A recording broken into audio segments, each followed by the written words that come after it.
오늘 본문에 등장하는 이 사도 바울의 삶을 가만히 보니까 주의 뜻, 예 알겠습니다, 당신의 삶을 통해서 주님의 뜻이 이루어지기를 원합니다라고 그 수많은 사람들이 격려하고 권면하는 그 모습까지 지나왔던 사도 바울의 삶을 가만히 보니까 그의 오늘 하루하루가 모여서 주님의 뜻을 이루는 데 쓰임받았다라고 하는 거예요. 사도 바울이 다메섹으로 예수 그리스도를 믿는 자들을 박해하기 위해서 올라가는 그 순간부터 지금까지 사도 바울의 여정의 시간들이 계속해서 소개되었습니다. 성경에 등장한 사도 바울의 시간은 크로노스입니까? 카이로스입니까? 크로노스죠. 그런데 그의 크로노스는 카이로스가 되었죠. 왜요? 연대기적 삶을 하루하루 살아갔지만 그 매일매일마다 사도 바울은 하나님과 동행하는 삶을 살았거든요. 매일마다 하나님의 은혜를 누리며 살았거든요. 하나님과 함께 걸어가는 삶을 살았거든요.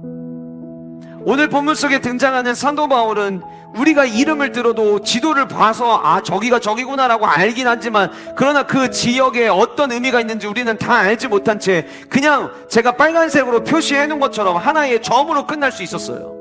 그런데 사도 바울은 그 지역들을 이동하면서 우리는 그냥 읽고 지나가는, 그래서 묵상거리를 찾으려고 해도 묵상거리가 없는 본문의 내용으로 훅 지나가는 본문이지만 사도 바울에게 그 모든 지역은 하루하루 지나갈 때마다 의미 있는 시간들이었다고 하는 거예요. 그냥 지나간 게 아니라 오늘도 주님의 은혜를 구합니다.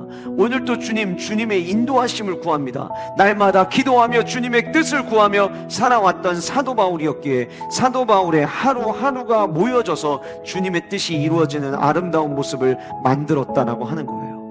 저는 우리 모든 영가족들이 크로노스적 삶에서만 발버둥 치지 않으셨으면 좋겠어요. 크로노스의 삶을 살아가는 게 쉽지 않죠. 물가도 오르고 어떻게 뭘 대처해야 될지 우리의 부족한 지혜로 말미암아 때로는 발을 동동 구르실 때도 있죠. 그러기에 우리가 하나님의 도움을 구해서 크로노스를 살아가고 있지만 카이로스의 은혜를 구해야 되는 거 아닐까요? 그런데 여전히 나는 한계성을 가진 연대기적 삶을 살아가면서도 카이로스의 삶을 꿈꾸지를 못한다면 어떻게 보면은 기회를 얻을 수 있음에도 불구하고 하나님의 백성으로서 특권을 누릴 수 있음에도 불구하고 내가 내 발로 차버리는 꼴이 되지 않을까 저는 생각을 해봅니다. 그래서 여러분들의 삶에 주님 내 삶에 내 뜻이 아니라 주님의 뜻이 이루어지기를 원합니다 라는 기도와 함께 하나님 다음 한 주간 동안 나의 삶에 하루하루가 모여져서 주님의 뜻 이루어 드리는 하나님의 자녀와 주의 백성 주의 제자 되게 해달라고 우리가 함께 구할 수 있기를 간절히 소원하는 거예요. 저와 여러분들이 하나님께서 우리에게 생명을 주셔서 오늘 또 우리에게 생명을 주셔서 이렇게 예배하게 하셨고 내일 아침에 우리가 눈을 뜰 때 하나님께서 우리에게 생명을 주신다면 우리에게 생명을 주신 이유와 목적은 저는 단 하나라고 생각합니다. 그 하루의 점을 또 찍어서 하나님께서 저와 여러분들을 향해 계획하신 우리의 삶의 아름다운 그림을 완성하기를 원하시는 하나님의 바람이요 하나님의 응원이 담겨 있을 거라고 저는 생각해 보는 거예요.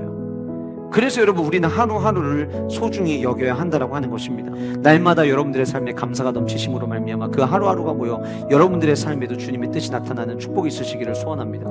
우리 모두는 내일부터 연대기적 삶을 살아가지만 그 연대기적 삶이 크로노스로 끝나는 게 아니라 카이로스가 되시는 축복의 주인공들 되시기를 간절히 소원합니다.